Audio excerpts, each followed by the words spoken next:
Personne n'a pu expliquer la nature et la technique de cette œuvre qui défie la science moderne depuis près de 500 ans. Voici les phénomènes surnaturels de l'œuvre de Notre-Dame de Guadalupe.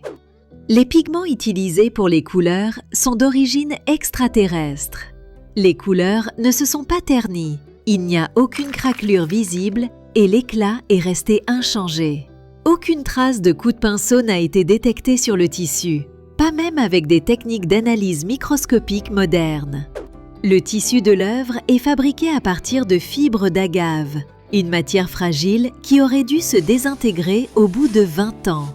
Pourtant, il est toujours intact et a même résisté à un renversement d'acide nitrique et à l'explosion d'une bombe. Les étoiles et les fleurs qui ornent le manteau forment une partition musicale.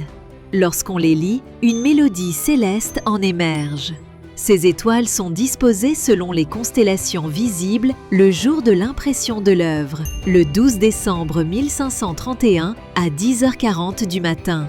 Une telle précision astronomique est impossible à réaliser sans des connaissances très poussées en astronomie.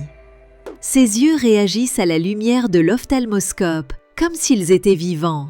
Des vaisseaux sanguins sont visibles dans les yeux et les pupilles, ce qui est une caractéristique que l'on ne devrait pas trouver sur une peinture. L'œuvre présente un phénomène d'iridescence, c'est-à-dire que ses couleurs changent et reflètent la lumière différemment selon l'angle d'observation. Elle émet même de la lumière dans la pénombre lorsqu'elle est photographiée.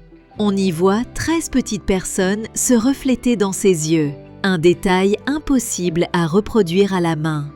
De plus, ses yeux présentent un triple reflet, ce qui est conforme aux lois de l'optique moderne.